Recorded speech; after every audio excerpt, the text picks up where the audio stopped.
Live from Brooklyn Podcasting Studio, it's Stay Busy with Armand Sadler.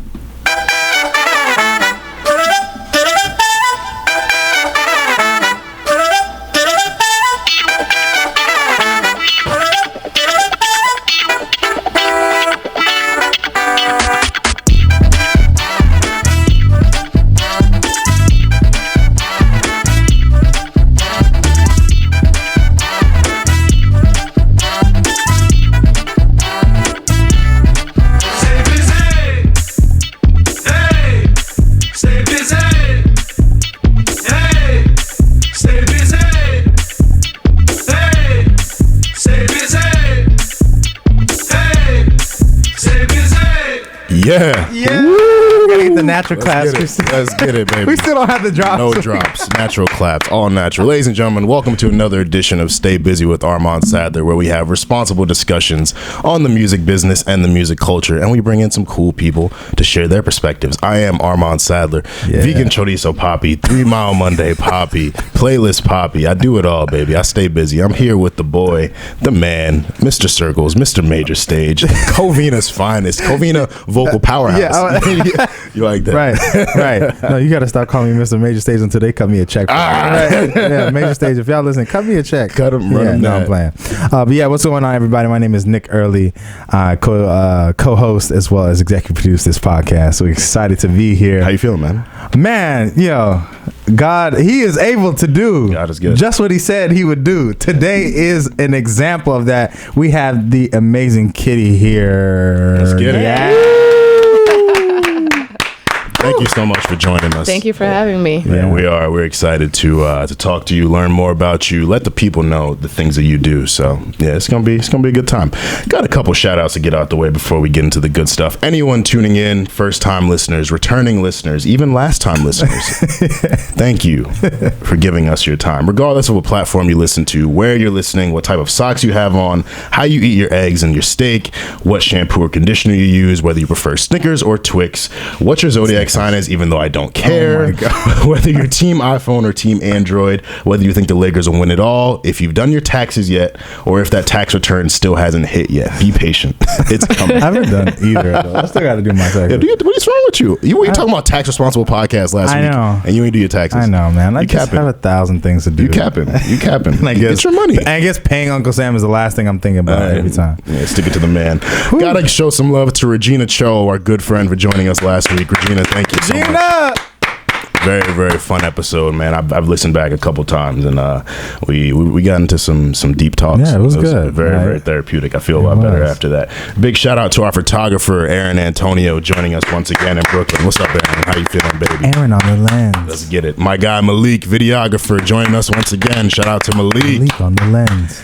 And Brooklyn Podcasting Studio, and Josh. Thank you. Yeah, Josh. Once again, the guy. Yeah. With the water and the pink lemonade. What podcasting studio got water and lemonade? Bro, come on, you got regular lemonade, but then you bring the pink in, and it's like, all right, pink drink, very different. All right, so let's get into the chat, man. It was a pretty busy week. Megan Thee Stallion and her contract issues.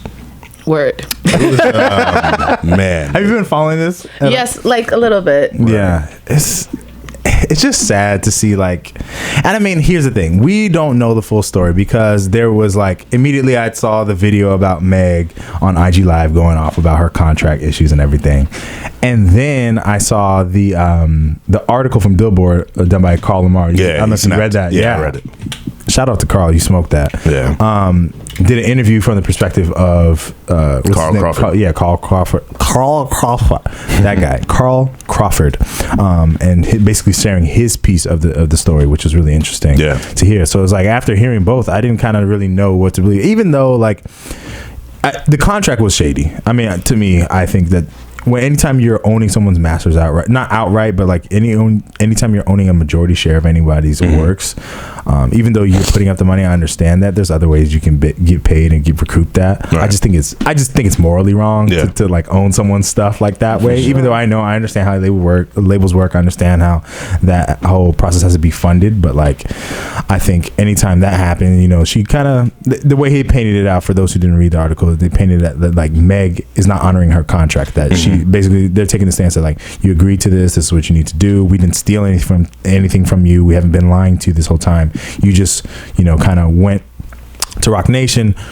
They started talking funny in your ear, and then now you think we have a problem over here. And so that's the way he's saying that he hasn't been paid a lot of stuff too. So it's a sad thing. On one side, you know, as an artist, you feel like, dang, like here goes, you know, another bad contract. But it's like, artists, why are you not reading your contracts? Right. Yeah, but you know what it is? I think that when she started off, it's just that you're young, right? And do you have access to a lawyer immediately to actually look over contracts? Right. And so if you don't have access to that, you're just going to go off by like, well, it's a better deal than not.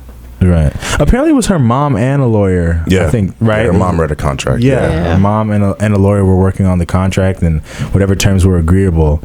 And then... Yeah. I mean, like, there's so many little, like, discrepancies that... I just feel like just artists... And I think artists now are definitely learning more about how to go about getting signed and like just all of those details, but I feel like it's just educating yourself way more and like focusing on those things as an artist. But I think a lot of artists are now taking control of their own masters and are just more aware of it than ever before. I feel but when you hear about it, especially with such a successful artist that Megan has become, like it's just kind of like, damn, her? Because you know it's money. Absolutely. She's made so much. I wasn't shocked, but I was just like, dang, like it could be anybody. It could be anybody for real. But hey, alas. Yeah. Kendrick Lamar, he popped up. He came outside, popped up on Twitter with a video. PG Lang, it's like a creative agency. The video featured Georgia Smith, Baby Keem, someone else I forget their name. But how you guys feeling about Kendrick just being on social media, being active? It is time. It's a sign of something to come. He's been laying low for so long. But that's his style though. Like he was on like a consistent like 2-3 year schedule. Like boom, good kid. And I respect that. You know, when like somebody just like speaks and say something with like weight rather than just weight. talk. Yes, to just talk. Exactly. It has weight when they speak. Those that don't speak often, Yeah, I think there's definitely an album coming this year from Kendrick. It's going to be a very busy year overall from like a lot of the big artists, a lot of superstars. So this will be exciting. But Georgia looked great in the video. I gotta keep it about Georgia's amazing. I love Georgia. I saw a tweet talking about how like she sounds like Peppa Pig. Yeah. And that shit would be dying. Right. That's funny. That's hilarious. They're so mean to her. Yo. Why? She's so great. No, she's so good. I love Georgia. Shout out Georgia if you're watching, listening. One day. We'll have you on one day, Georgia. Right. We will. Very busy release weekend. We got Jhené Aiko. She dropped her album Chilombo. I didn't get to finish it, but from what I got through, I really, really loved it. One thing about a Jhené album that I love, the transitions are always going to be really good. Like, it's always sequenced really well. BS featuring her. Her talking about, I saw your roommate. I'm going to put him on my to-do list. Like, hold on, her. You supposed to be... What are you doing? Getting in my roommate? What are you doing? Whoa. We supposed to be wholesome. Chill. Right. But nah, the album sounded really, really good. I can't wait to finish it. And Lil Uzi Vert dropped his project, Eternal Ataki. I don't know how to pronounce that. Ataki, Atake. I don't know. I thought it was Eternal. Hold on. Eternal Ataki. I'm just gonna say Eternal Ataki. But he dropped it at like noon on a Friday. Surprised a lot of people. A lot of people were really, really excited about that. I listened to it in the gym. I enjoyed it.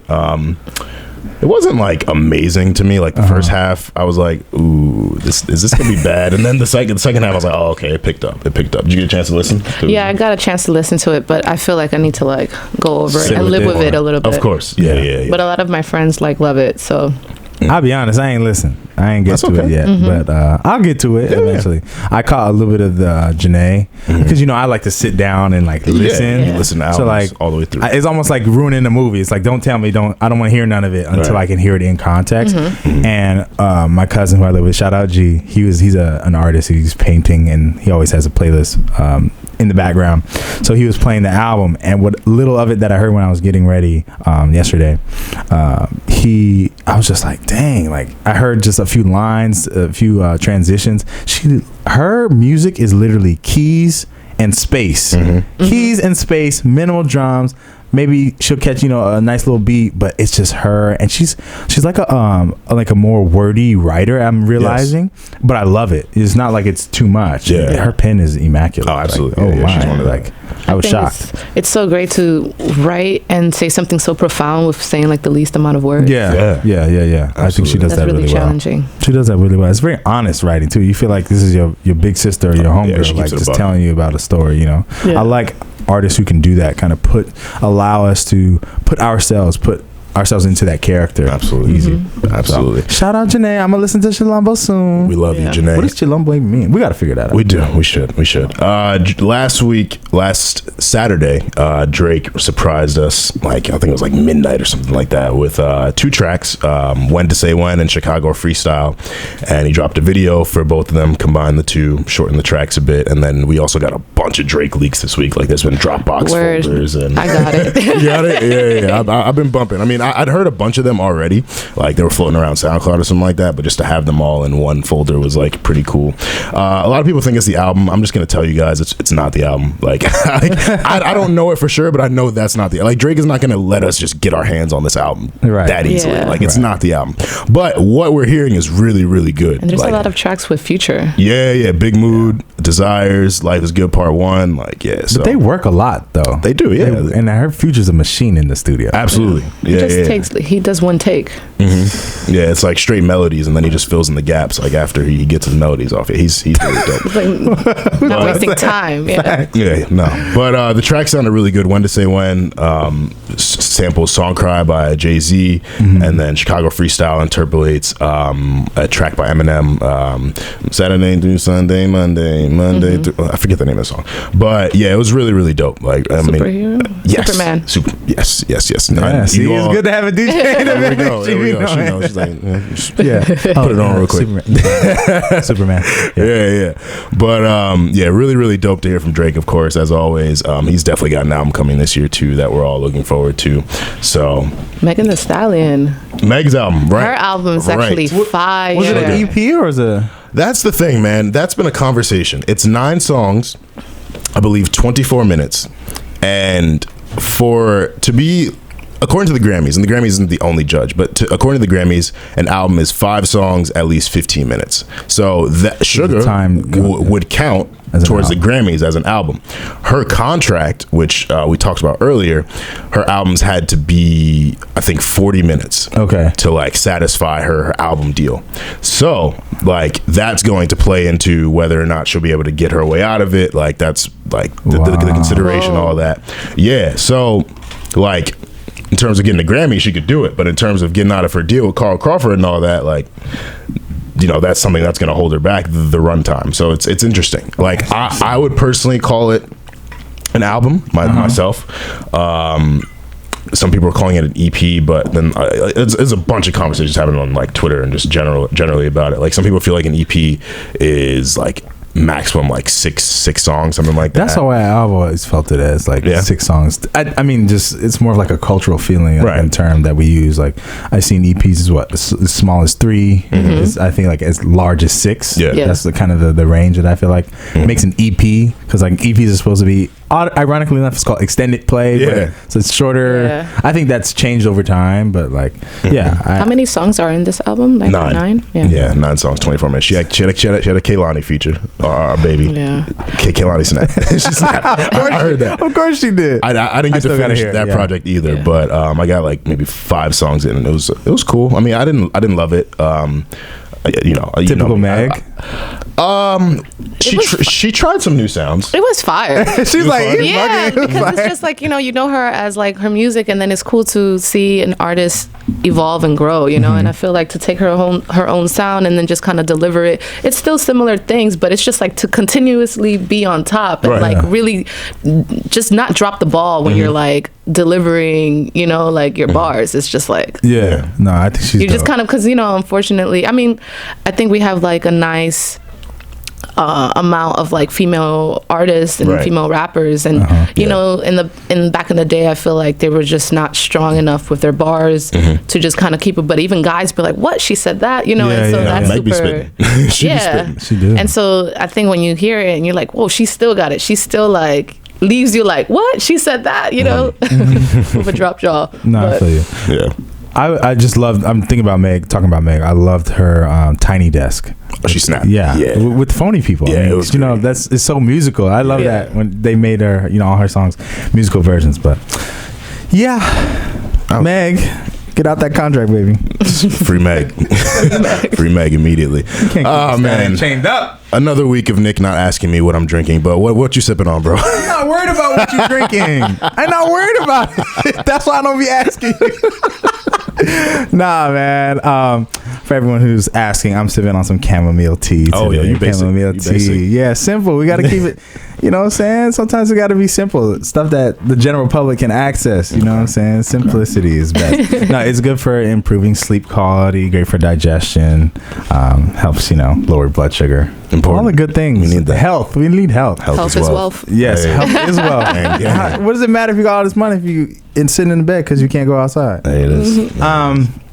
So this week's half and half is from TechCrunch.com. It is music streaming pioneer SoundCloud raises $75 million from Pandora owner SiriusXM. This is by Ingrid London. Of course, we're continuing our Stay Busy Women's History Month. Everything you see is going to be run by the ladies from the Deep Cut. This is why I'm stepping in. Okay. There you go, executive producer. Stepping in. Everything you hear for the next few episodes in the month of March is going to be by the ladies. It's going to be the half and half is written by one. We're gonna have guests. We're going to have the deep cuts be all ladies.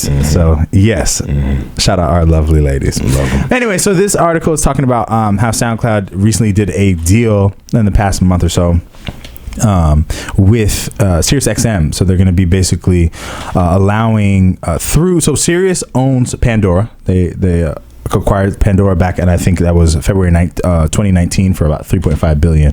So they acquired them and they absorbed their portfolio. So basically what's going to happen is it's going to allow users to and advertisers and brands to purchase SoundCloud's US ad inventory directly through Pandora. So allowing to leverage the company's, as they say, direct sales capabilities, targeting data, and audio programmatic platform. A lot of people are actually saying that this might be the beginning of the end for SoundCloud. So, which is interesting to think about because people, and I want your opinion on this as a DJ and how, like, what do you think SoundCloud is going and whatnot. But a lot of people are saying, like, you know, the second these sort of big players come into things like SoundCloud that were created for the users, created for users to, you know, basically be able to put out their portfolio. A lot of rappers and a lot of artists have broken on SoundCloud. Chance, help me out, some names. There's just a bunch of names. Trippy. A bunch of people have. We know them as, you know, and there's even the term SoundCloud rapper, so we know what it means within the culture. They say that a lot of times, like when, you know, something becomes too good, a platform becomes too good, that you start getting all this attention from bigger media to then advertise the platform. It dilutes the cultural message of the platform, and so that a lot of people are saying that that's what they're fearful of for SoundCloud. This is a good thing for SoundCloud, actually, because SoundCloud has had some problems. If people don't know, SoundCloud has had a lot of pushback from labels because of the licensing situation with playing the music. So, like, as a DJ, you do a remix to somebody's song owned by X label, and you do the remix, but you're getting all the streams, you know, you're getting recognition for it, but they're not getting paid. Of course, that became a situation. And so Twitter was actually bidding to purchase SoundCloud way back when. Spotify had bid, but their asking price was too high, and the situation around the licensing hadn't been figured out. So they were a little worried about, you know, investing in that way. So I think this is going to be an interesting thing for them because SoundCloud had went through a huge restructuring. They cut out, I think, like 40% of their workforce.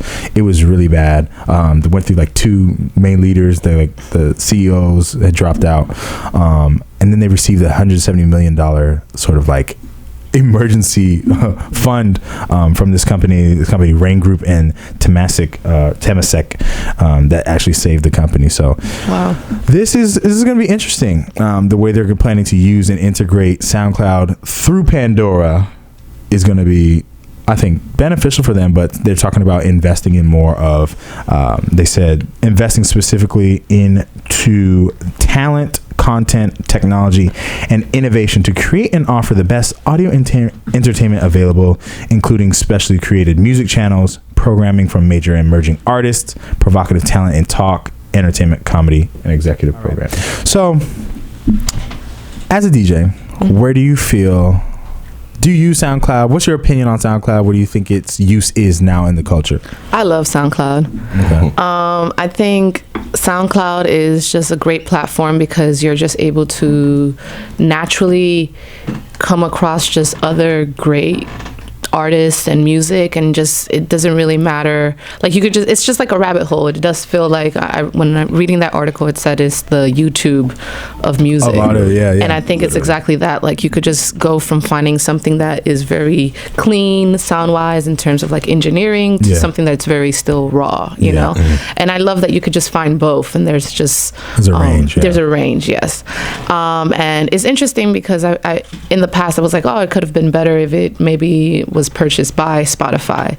So to hear Pandora, and Pandora is its own situation because Pandora was my first introduction to a music platform where it just, you know, that was like the first one that I don't know if it was the first one, but it was one of the early ones where I was introduced to just different music, you know, just being able to like, I don't know, press like play and leave it. Put like Erykah Badu playlist, and then it would just kind of create a nice little neo soul selection for you, you know?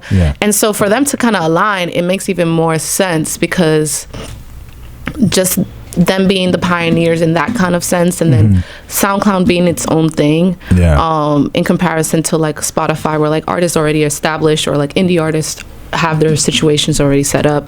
SoundCloud allows you to just build that base, and I know for friends of mine who are artists, they're able to see which songs and which tracks are liked the most, and so that determines what they're going to perform when they go on tour, you know. So they're able to kind of like measure things or just use that as guidance as to like what type of songs or beats they should use that is more effective than others. So I'm actually kind of like with it. I look forward to it because I think that to introduce, I would imagine like to have up and coming artists use Pandora and be shared through that. Or like I'm not sure how they'll have the interface, but it'll be interesting to just kind of elevate. It would elevate SoundCloud, and I think it will make it a more serious platform. But as long as they have the user participating and submitting music and continuing with that engagement, I think that's what's going to keep it still genuine and people still using it. Still rocking with SoundCloud. Do you have SoundCloud the Pro? Did you have? No, I don't have it though. So I don't know anyone who's paid for it. And that's why it's interesting, because I imagine that SoundCloud as a website, I'm always curious as how they make money.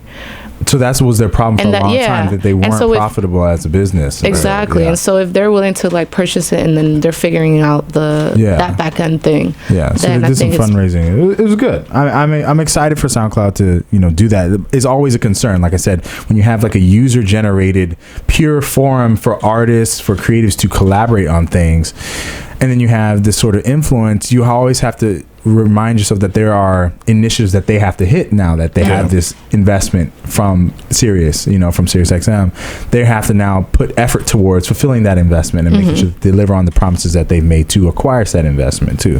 So it's a balance all the time when you bring in the finances to the culture, especially from big media. SiriusXM is the largest, like, you know, second to, I think they're next to iHeartRadio, but it's one of those situations where I just pray that everything maintains or just only better, you know, because of the funding that they and it would be great, I mean, if they could handle like the licensing and like the back end, the publishing, all of that, if they're able to help financially with making that. The only thing is 75 million, would that even do it, you know? And true. They haven't acquired them yet, so That's my half and half, y'all. That's what I got to say with my chamomile tea. Chamomile tea, brother. I want to shout out the employee of the week, Brianna DeMaio. Let's go, Brianna. Yeah. Brianna is the founder of Taste Creators and music business How To, alongside DJ Booth and Audio Mac.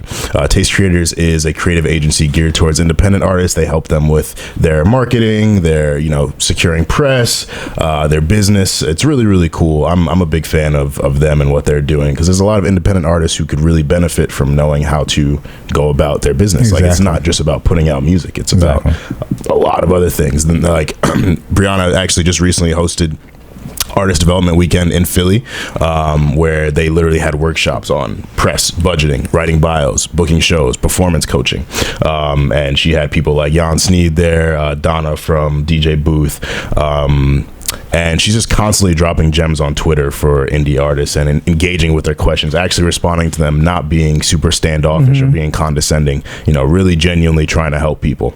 And I think it's just great to have people who are artists first, especially nowadays, seeing contract issues like with Meg and with and Tory Lanez and Interscope and a bunch of other artists who are super successful, and you think everything's good, but they're dealing with these crazy business label situations. So independent is looking a lot better for a lot of people, but there's a certain way you have to go about being independent. And Brianna and her team are really focused on that. So once again, shout out to her, Brianna DeMaio. Thank you, Brianna, for your work. Artists need that work. Yes, sir. Oh, it's time to slide, so let us slide. That song wasn't the single, but you weren't either. Yeah. Ooh, all right. Okay. Nice little fade out there. Like that. You know what I'm saying? I'm trying to get better. I'm trying to be like you, bro. All right. So our women's edition slide deck. You know the vibes. We're going to start with our guest. What did you bring for us today to play? I've given you Baby Keem, Be Honest. Let's get it. Yeah. All right.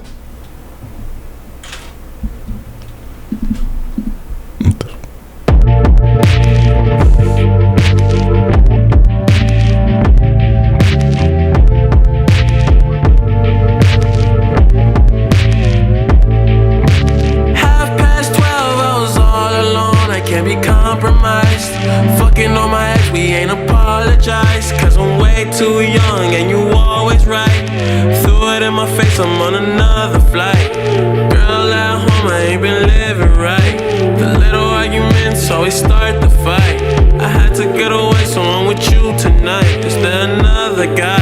Be honest, honest, honest. Are you honest? Cause I'm honest, honest, honest. Let's be honest, cause I'm honest, honest, honest. Are you honest? Cause I'm honest, honest, honest. Let's be honest, cause I'm honest. You're not who I love, huh? I just need to pass the time, huh? Felt good, you felt that. Yeah. Come and get a piece of mine. Okay. My boy. I love Baby Keem. Man, that was fire. Yeah, I've been in a Baby Keem trance maybe the last couple months. Like his album, I play that a lot in the gym. Why'd you pick that song? So I feel like in his album, there's a lot of tracks that everybody loves. Of course, everybody loves Baby Keem.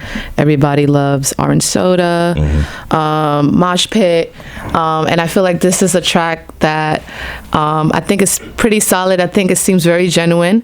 And I've said in the past that Baby Keem's album is like a modern day love album. Okay. And I know it's hard to kind of even like think of it in that context, but I feel like he's really honest with how he feels and his relationships. There's moments where he's like infatuated in love, and then he's just like, I'm not messing with you. So I think it's real, and also it seems like he's conflicted with himself. Absolutely. And so I think that with this song, it just kind of like captures that, and it's just interesting for him to just be so young and speaking on it. And I feel like a lot of artists are not really being expressive with their emotions as much as he has. Yeah, I feel that. I like that. I always like hooks that are like 4 words or less. Yeah. Because you zone in, and especially like their melody choice. And you really catch it. You're like, okay, I'm gonna be honest. That's hard. Yeah, that was produced by Soundwave, Baby Keem, and Beacon. I might be pronouncing this wrong. Beacon. That's my guess. Yeah. That was real dope. Beckon, sorry. What'd you bring for us, brother? Early. Y'all know I love snow. We all love snow. Well, this is "Be Careful" by Snow. I'm feeling this vibe. Let's get it.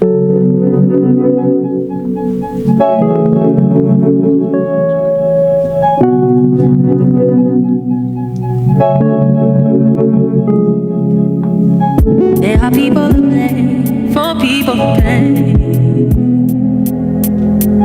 I heard somebody do. I'm so ashamed. I'm so ashamed. See, I did something wrong. Let me explain.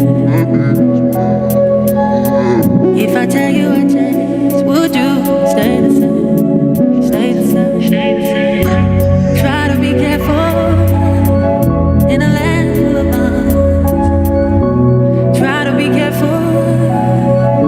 These are bad times. Try to be careful, yeah, in a land full of mine. Try to be careful. These are bad times. All the bad times. All the bad times.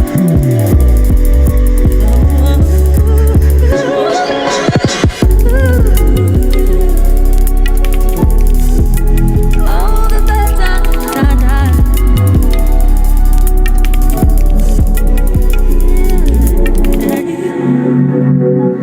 All the bad times. These are Brother. Yes. That was. I was listening to that song last night and just zoning out. Like, How many times did you hear it on repeat? probably like 3. Because it's only like a minute. That's why I said you play the whole It's song. like a song that you just kind of get in Yeah. like a little trance. It's entrancing. It's an entrancing song, and I like that song because too, it's like Snow's sound, because she's European. We haven't we hear her obvious influences in soul and neo soul, R&B, so on and so forth. But like, I love hearing her voice on like a more like an electronic, alternative type sound. Like, I mean, she's a little more alternative in general, but like this last project was very tried and true, like R&B, like rhythm and blues. Yeah. And so I loved hearing her on that. And it's like, I was just waiting for like some sort of like kind of drop, like for some beat to come in. I'm like, dang, I know somebody out there, some DJs remixed this because so maybe you should do a remix. Yeah. Yeah, what you got? I got Tink. This is 2 or 3, produced by Bright Boy. Let's get it. Bright boy, bright boy. Okay.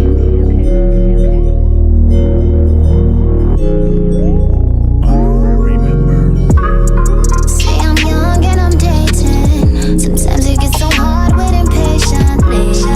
'Cause I'm way too selective. I ain't trying to make no mistakes. Guys immature and all of them silly. Doing what I want 'cause no one's gonna check me.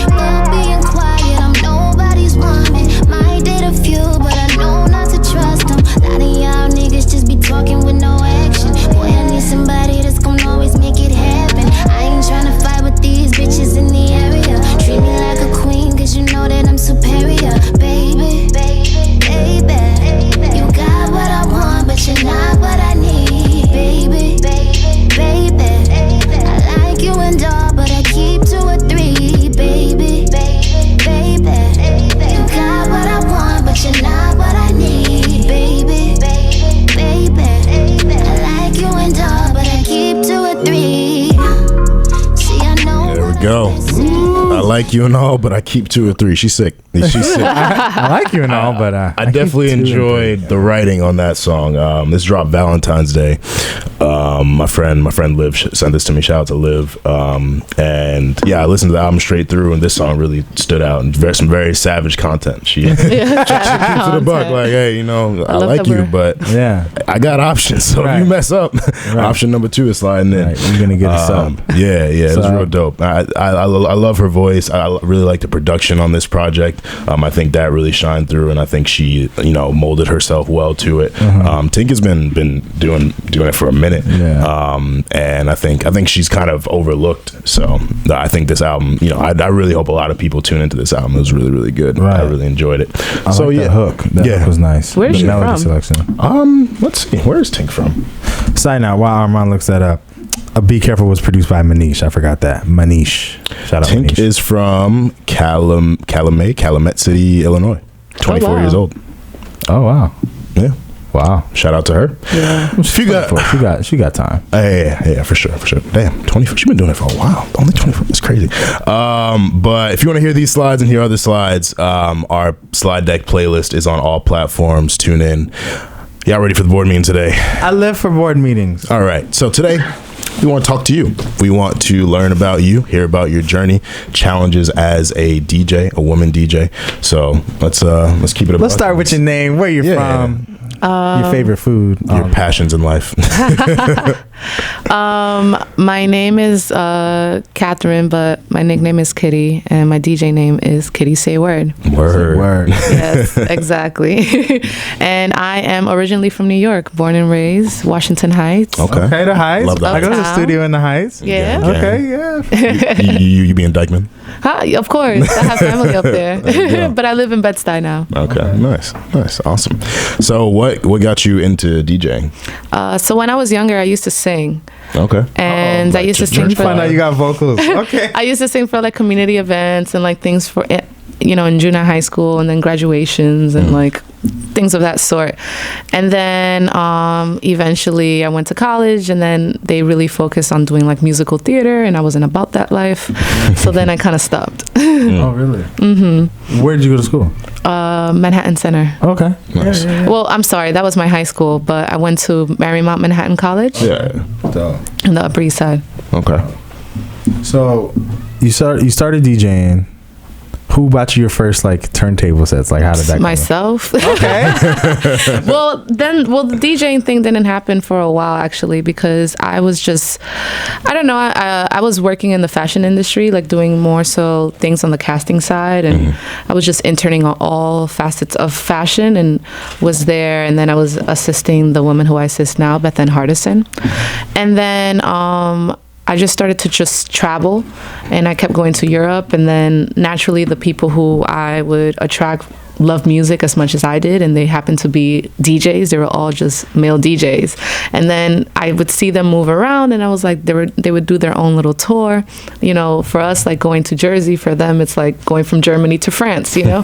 So then they'll do a world tour, and then I was just seeing how I was like, wow, like they're moving around but there's no girls, and I'm like, I know my music.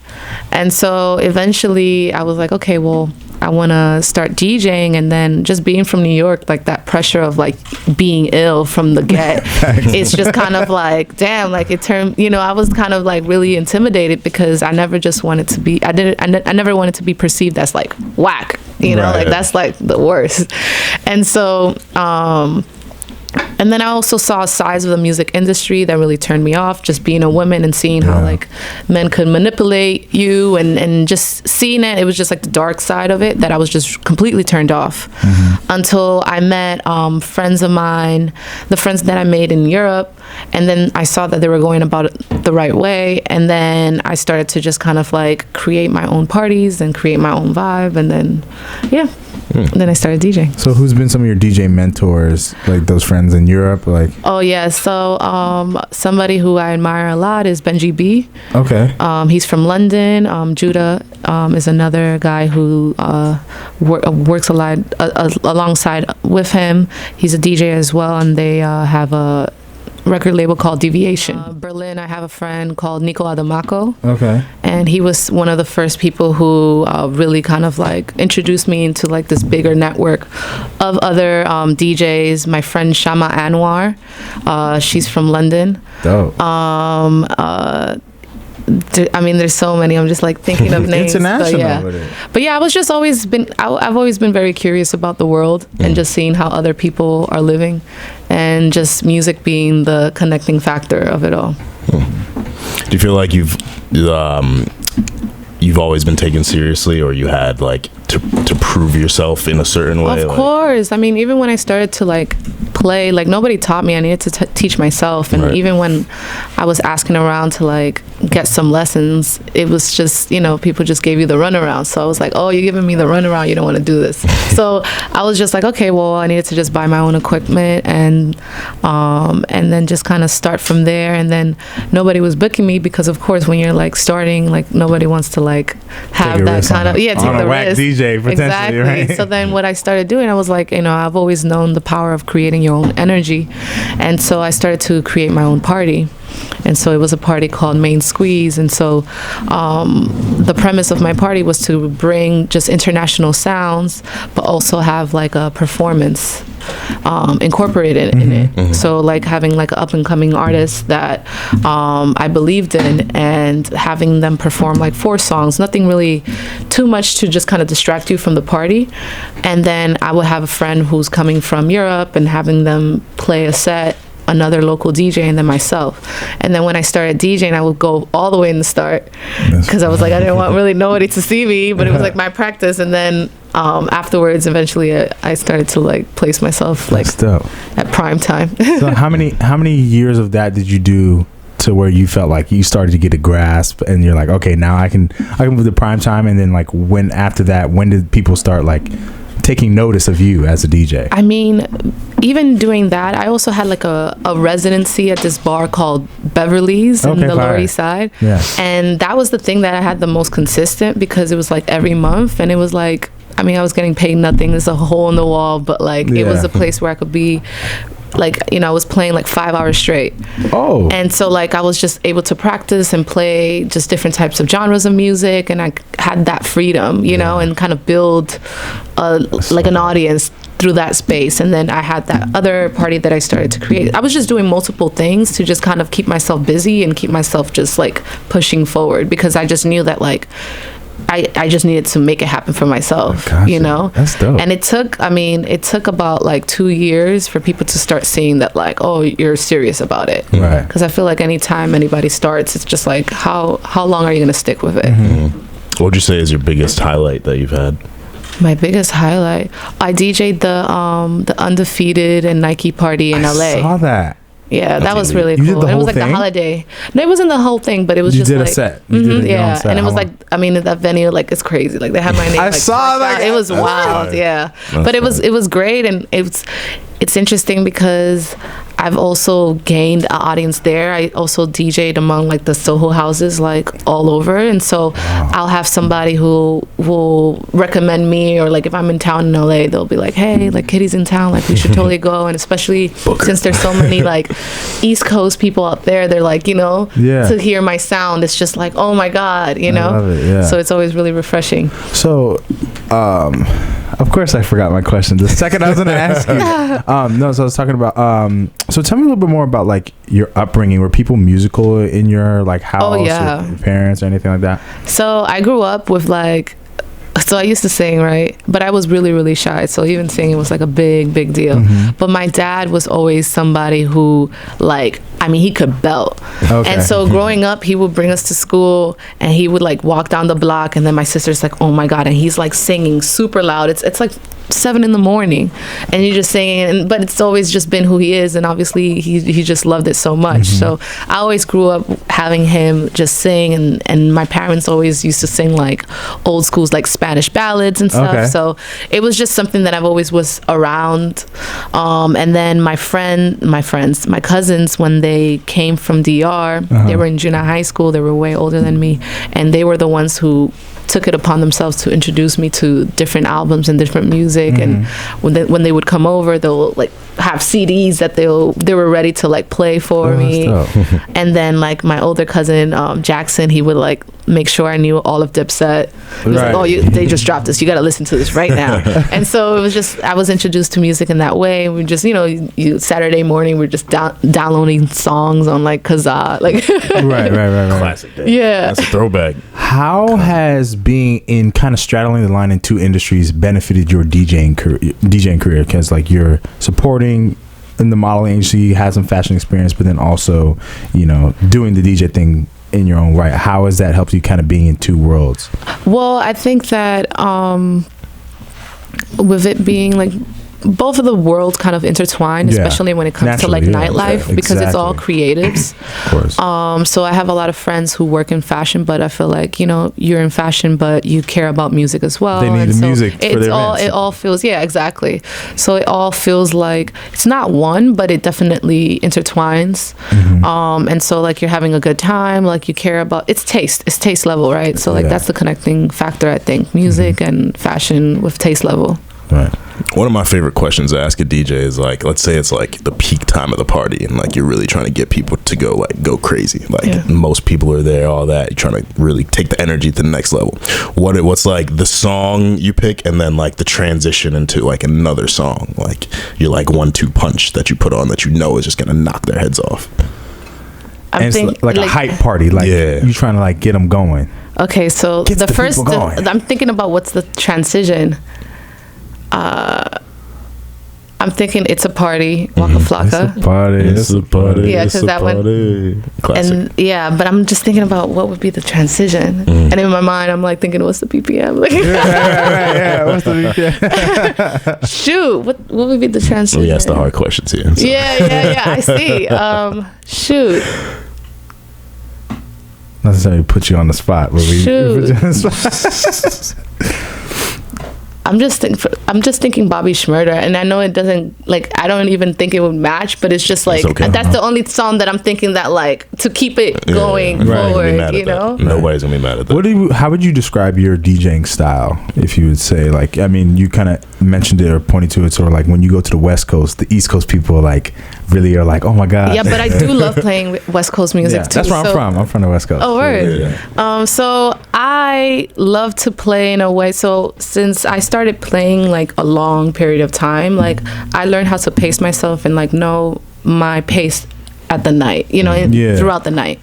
And so I always feel like a good party, it's like a full meal. So you got like, you got your rice, your beans, your chicken, your salad, your dessert. And I feel like that's how I try to like pace it. So in the end you leave full and you feel like you left, analogies. There we go. Yeah, and so, but that's how I really go about it. I mean, growing up in New York, going to a house party, you were listening to, I was uptown, so it was like Spanish music. So you had merengue, bachata, salsa, and then you had reggae, and you had reggaeton, and you had hip hop, and like that was a solid party. So you needed to have all factors. Like you couldn't do without one, and so that's how I think of a party. Like, you're constantly, because you could only continue to play trap for so long, like you need to just know how to, like, the energy you need to, it's a journey. It's a journey, and so like you just need to know how to navigate and play it in that way. Right. Who are some of your favorite DJs out right now, like that maybe we haven't heard of that we should be? Oh yeah, like my two of my friends, Yellow Tech and Mo Yassin. Okay. They together they're Good Faith, and they have a Good Faith party that happens pretty often, and they're super super sick. My homeboy, Stony Blue. So he's super sick. He just does his own like remixes. His set is super unique. There are these girls that they combine as well, and they're called Perk. It's Jada Lorraine and Nyara Sterling, and they do like Sterling? Sounds very familiar. Yeah. Yes. Oh yeah. So they're dope. And then my homegirl Odalis. Okay. Yeah, that's like my little sis. I love her. She's super talented. Another girl named Dee Lovelace. Who else? Some of the names. I'm just thinking about like who do I usually play with? I mean, that's a good list too. You gave it. Yeah. It's like, I mean, it's so right now. What's dope is that there's such a healthy amount of like DJs, and we're all kind of working. So it's just cool to just like be in a place where, like, I think in New York, in terms of DJs, there's just like a nice community where like we could just really connect and really it's the competition. Like, it's New York, it's always going to be competitive, but it's like people are really willing to work and collaborate. Is there like a female DJs coalition or something like that? Like are y'all all like no, but I think that's cool. But I mean, I don't know, I feel like I think that would be cool, but then I feel like why it always has to be like, I think it's more important to integrate rather than just because you're separating yourself from actually, being a part of everything. Right, and I didn't mean necessarily separating. I know, but like you see like another female. Hey, what's up, girl? But it's always love. Yeah, it's always love. It's always love. Okay, my last question, then I'll give it to Armand. That's cool, bro. What do you think? Song requests or no song requests? No song requests. What the? No. That's when I'm like, DJ. Yes, like this. It's just like like breaking my I don't flow. I don't come to your job and tell you what to do. Oh, okay. You got to think about it like that, Yeah. and you're already ready. You have a prepared set, like, you already know which way you're gonna go about it. So it's just disrespectful. Yeah, you'd be like, what? Nah, I don't even do that. I'm just like, tell somebody like, yo, and then they'll be like, she can't talk to you right now. So you have somebody like buffering? No, like it's like, you have your friends and they right, they had to help you out. Yeah, that's dope. What's one event, like a big New York City event, that you haven't DJ yet that you would like to? A big New York City event, or anywhere? Oh, I mean, like, it'll be sick everyday to do, people. like, I've done that. Oh, you done it? Heard you. Yeah, no, that was great. That was a good time. I did it in LA as well. Okay, that was really cool. I mean, like, I think I'm interested in doing. Yeah, shout out MoMA. Yeah. I'm interested in doing like a festival. Okay. I think that would be super fire. I haven't done a festival yet, so. Do you have any desire to like really push into like the DJ producer lane? Because I know a lot of DJs are like coming to the front and producing. It's like almost like a skill that you need to acquire as a DJ now. You can't just be a DJ. I mean, I'm interested in doing music supervision. I'd love when I think of music. When I think of music, I think of moments, and like I would, I'll be listening to a song like, oh, this would be great at the intro of this film.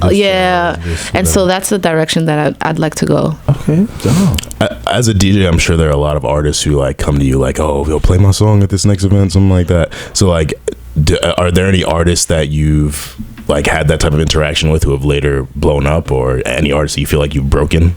Well, I wouldn't say I've broken, but I definitely like had them play. Like I had when I had Main Squeeze, I had a few artists like perform. Like I had my homie Remy Banks, and he had a project that came out around that time. And then I also had Sheck West, and I think that was like one of his first like performances. And that's right before he got signed and all of that. So. That's dope. You don't do any parties anymore? Like yes, I do. So plug I your stuff, girl. Plug your stuff. Yeah, so I haven't done a Main Squeeze in a while because I feel like it's also a collaborative effort. Like I really need to believe in the artists that I book, and so sometimes it's just like not the right timing. Are they in town? And also like budget. But I do have a party called Caramelo, and it's like a only Spanish music party. We do that. Yeah. And so it was just, it's funny because rappers always show up at my party and they just stay the whole night. But it's just great there was a moment where I realized that there's just no Latin party downtown for like young creatives. Okay. Especially young creatives who are from uptown and find themselves hanging out downtown, which was always me. And I felt the need to just create a space where like you could just really come through to dance, right? And intentionally is only Spanish music. Like it doesn't really deviate from that, because once you play something else, it becomes every other party. A lot of parties I see are playing similar music. Everybody's kind of playing the same songs, the same genres, and I feel like I just wanted to distinguish it and make it its own thing and continue to grow it. Got you. Awesome. Well, it was phenomenal getting to know you. Yeah. Thank you for all that Kitty say word. Thank you. Shout out to Kitty. We're gonna jump into this bulletin board. Brent Fayez. Woo. I'm a dog. They don't root for me in public. April 24th at Brooklyn Steel. I might have to be in there. It's bro. sold out though. Really? Damn. Tickets is crazy. Damn, bro. Well, Janae Aiko. I might be able to swing that one. May 2nd, Radio City Music Hall. Ooh. Damn, she got Radio City. That's That's Shout out to Janae. huge. My baby. Well, Big Sean's baby, but my baby too. Action She's Bronson. her own baby. She's nobody's baby. Yeah, she's she's her own, right. It's There you Women's go. History There we go. Month. Yeah, talk Isn't about it it. International Women's Day today? It is International Women's Day, bro. Thank you, executive producer. See? And Action Bronson, March 31st at Brooklyn Bowl. Tap in, y'all. Kitty, thank you again for joining us. Thank really you so great to much. get to know a woman DJ making moves like you're making. Yes. Playlists are like meals, everyone. Yes. Do you have any playlists that you'd like to plug? We'll happily post a link. Yeah, I'll send you guys. It's up Spotify. I'm gonna make one. I'm gonna make one called Mad Sad. Mad Sad. Sounds like my vibe. Yeah. That sounds like exactly what I'll be going for. Love it. I am Armand Sadler, head honcho. This is my EP, Nick Early. This is Kitty. We're going to post her social media. You all need to follow her. But for now, you need to stay safe, stay humble, and stay busy.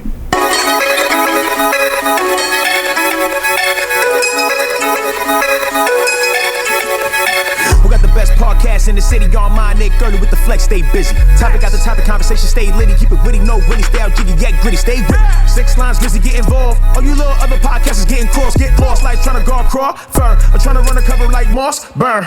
Stay busy, nigga, arm dedicated. Cornell grad, so you know they educated. Killing every episode, I know the haters hate it, but they love it on the low, it's confused admiration. We live right now, Ray J on the line with it. This podcast straight up, Trevor Scott live. The shorty sent the episode I might hit, but I left the on red once I watched it. You know the boy clean, I ain't washed up. Levels